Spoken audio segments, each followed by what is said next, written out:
बुधवारी मेडिकल बंद, ऑनलाईन औषधे खरेदी करू नका, केमिस्ट असोसिएशनचे आवाहन. अखिल भारतीय औषध विक्रेत्यांचे देशव्यापी आंदोलन 20 मे रोजी होणार आहे.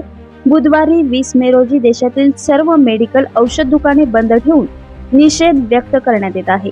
देशातील मेडिकल व्यावसायिकांनी या बंदला उत्स्फूर्त प्रतिसाद द्यावा असे आवाहन जगन्नाथ शिंदे यांनी केले आहे. या पार्श्वभूमीवर बीटे शहरातील केमिस्ट भवन येथे खानापूर तालुका केमिस्ट अँड ड्रगिस्ट असोसिएशनच्या वतीने पत्रकार परिषद घेऊन या बंदला संपूर्ण पाठिंबा व्यक्त केला आहे. गुन्हेगारी वृत्तीला पाठबळ देणारी ऑनलाईन खरेदी पूर्णतः नागरिकांनी व ग्राहकांनी बंद करावी असे आवाहन सांगली जिल्हा केमिस्ट अँड ड्रगिस्ट असोसिएशनचे अध्यक्ष भरत सावंत यांनी केले. यावेळी फार्मसी काउन्सिल ऑफ इंडियाचे सदस्य, महाराष्ट्रातील केमिस्ट बांधवाचे संघटक नेते विजय पाटील यांची प्रमुख उपस्थिती होती.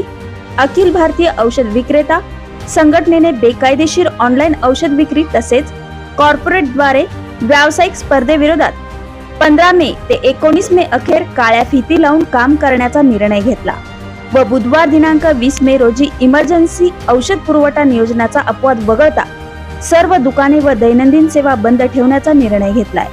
या एकदिवसीय बंदला खानापूर तालुक्यातील व जिल्ह्यातील 4200 मेडिकल दुकाने व्यवसाय बंद ठेवून उत्स्फूर्त प्रतिसाद देणार असल्याची माहिती महाराष्ट्र राज्य केमिस्ट अँड ड्रगिस्ट असोसिएशनचे PRO विजयराव पाटील यांनी दिली आहे. यावेळी खानापूर तालुका अध्यक्ष फयाज शेख, खजिनदार सत्यवान कुरळे, सचिव अमित कोळी, अनिल देशमुखे, संजीव औंधकर, सरिता पाटील, शर्वरी जोशी, अनुराधा पाटील, रोहित दिवटे, स्वप्नील शितोळे, धनंजय बचिरे आदी पदाधिकारी व केमिस्ट बांधव उपस्थित होते. बातमी संकलन गजानन गायकवाड, क्रांती न्यूज, विटा. औषध संघटनेने जो 20 मे बुधवारी म्हणजे उद्या बंद होणार आहे, त्या बंदच्या संदर्भात माहिती देण्यासाठी आपण पत्रकार परिषद आयोजित केलेली आहे.